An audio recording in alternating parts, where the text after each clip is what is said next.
Jackie here. Today I'm going to be talking about some different aspects of the music industry.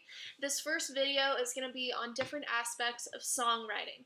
The first thing that I want to talk to you guys about is going to be the difference between a hit song and a great song, or a good song, whatever you want to call it. Especially today, you hear a lot of complaints from really an older generation, or even the current generation, really, about, maybe what's trending on the radio and trending online isn't really quote unquote good music. And this is debatable because obviously what people consider good music is going to vary depending on who you're talking to. The first thing I want you to know about a hit song is that it receives significant radio airplay and generates a lot of sales. That's really what defines a hit song. What defines a good song is going to be well-crafted music and lyrics. Not every good song is going to be a hit song, and not every hit song is going to be a good song. So it's kind of important to know the difference. Know that times have changed since the beginning of songwriting and since the music industry started taking off. The songs that are being written now are completely different from the ones written 50 years ago. Know who you're writing to, know who's listening to it, and write to your audience. Know that your audience tastes are going to be unpredictable. Sometimes a song's going to catch on that you wouldn't expect to, and then sometimes you're going to write a song that you think perfectly caters to your audience, and it's not going to become a hit song. Like I said, it could be good, but it may not be a hit. As far as characteristics of a good song, I really want to go more in depth. A good song is going to be memorable, and it's going to have a hook. A hook is a short phrase that catches your attention, and it's going to be easy to memorize very quickly. It's usually going to be in the chorus, or maybe that chorus might be sung in the beginning, but it's going to catch your attention and keep you listening to the song. It's also going to have immediate appeal. As soon as you play it, you're going to say, wow, that's awesome music, or wow, I really relate to these lyrics. Immediately appealing to your audience is incredibly key in creating a good song. The lyrics also need to contain a theme and have vivid images. I think a great example of this, I am a big fan of Billy Joel. I think he wrote tons of good songs, and you can definitely sense a theme. They're very relatable songs, and they create great images in your mind. And these, people still listen to Billy Joel now, and they're probably going to listen to him 100 years from now because of the lyrics that provoke thought and create images. Know that a good song, lastly, is well crafted and exhibits an arc. What I mean by an arc is the way the song is laid out. It needs to start off maybe with simpler instrumentation, and it's going to build. So ideally, a song is going to be written with a verse, a chorus, another verse, maybe a couple of choruses and a bridge, and then probably end with a chorus or a verse. And throughout that time, you kind of need to begin simply, build up, come back down a little bit, build to your climax, and then come back down from that and end the song. Obviously, not every song follows this template, but it's a great place to start for a good song. A hit song is going to be appealing from the very first performance, and usually that performance is going to be done by someone who already has achieved a lot of popularity. A great example of this, I think, is Adele. Obviously, she's kind of been off the grid for the last few years, and there's been rumors of a new hit single coming up. So all of her fans that she's generated from her previous albums are already waiting for that single to be released. So she's already set up for success as far as creating a hit song because there's already people who are waiting to listen to that, and as long as it appeals from the first performance, it'll probably be a hit. Know that a hit song, there's a record company that's going to be behind it and promotes airplay. The record company is going to be pushing it to different radio stations and saying, I want you to play this song this number of times. And obviously, consumers, we're just sitting in our cars listening to the radio, but the more times you hear it, you might be like, the first time you hear it, maybe not, and then the second time you hear it, you might be like, okay, this is a pretty good song. And the more people who stay and listen to that song on the radio, the more money the radio station makes, the more money the record companies make, and the more likely that song is going to be put onto the Billboard charts and be considered a hit song. Your recording also needs to be distributed not only throughout the country but worldwide. If you just get your song out to the East Coast, it's probably not going to catch on. If you can get it spread out in different places and get a solid fan base in each place, it's more likely to become a hit song.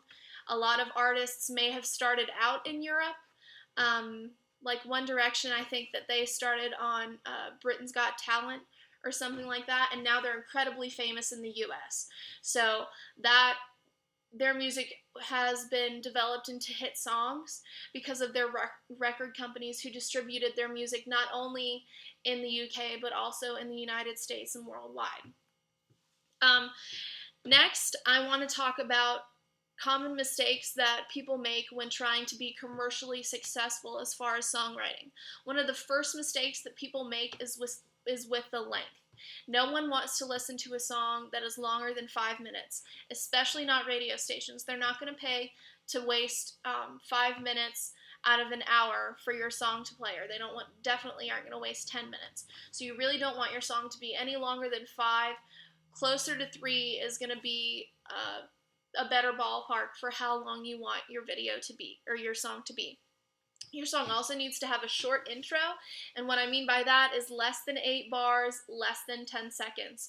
You need to have a short introduction and get straight to the vocals so that people keep listening to the song and don't lose interest. You're also going to want to have a structure, kind of what I talked about earlier with the arc. People want to know where your song is going. It doesn't have to go verse, chorus, bridge, but it's a really good place to start because we've become accustomed to that standard, and honestly, more popular standards are going to be more likely to create hit songs. It may not be a good song, but it's going to create a hit song and a song that's commercially successful. Lastly, you need to have a hook.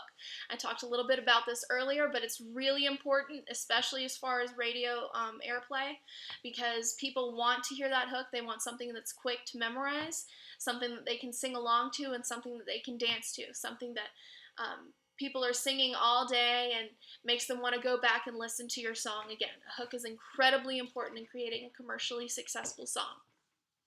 Now, as far as the craft of songwriting, there's different ways you can go about it. You can go through formal study. You can do what I'm doing and become a music major. I'm taking a songwriting class right now, but even you could sign up for a songwriting class online. You could read a how-to book, and you could receive private instruction. There's a lot of different ways to go about it. The internet is an incredible resource, and there's tons of things you can learn about songwriting to get yourself started. Be open to advice. Don't be discouraged if the first person who hears your song doesn't like it. The next person might. If the first person who hears it is your mom and she says, "Oh my gosh, honey, this is so great," you probably need to show it to a few more people before you actually take that opinion as gospel. But don't let a negative opinion or a really good opinion keep you from songwriting. Keep working at it. You get better with every song you write. And, Billy Joel, Michael Jackson, they weren't incredible songwriters from the beginning. And you have to start somewhere, so you may as well start with a small notebook and a pen and just keep it with you, and whenever you think of a lyric, write it down. And obviously you can hone your skills through private instruction, classes, books, but you have to start is really the biggest thing. Lastly, I'm going to talk about collaboration. Myself, as a songwriter, I consider myself a lyricist.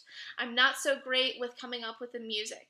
So I have people that I work with who are better at creating music. So the general idea is that you need to find someone who helps take care of your weaknesses. Lyricists, if you can't write your own music, you need to find a composer. Composers, if you're not the best with lyrics, find a lyricist. It's all about teamwork, and it's all about having the same goals. By bouncing ideas off each other and working together, you can create a hit song, a good song, whatever your goals are. There's not a formula. As much as I've talked about this, there's no formula for a good song, for a hit song, whatever kind of song you want to write. There's no formula for finding anyone for collaboration. Really, all you can do is just start, listen to the advice I've given, but know that not every outcome is going to be the same for everything you do. Um, it's kind of, you just have to work at it and hope everything works out. And usually, if you stay committed and work on networking, meeting other people, people who can help, it's really a big part of it. Your songs are going to become great. So, once you have a great song, my next video is going to be on copyright and how you can protect the music that you create. So, I've really enjoyed talking to you guys in this video, and I hope that you will watch the next one. Thank you.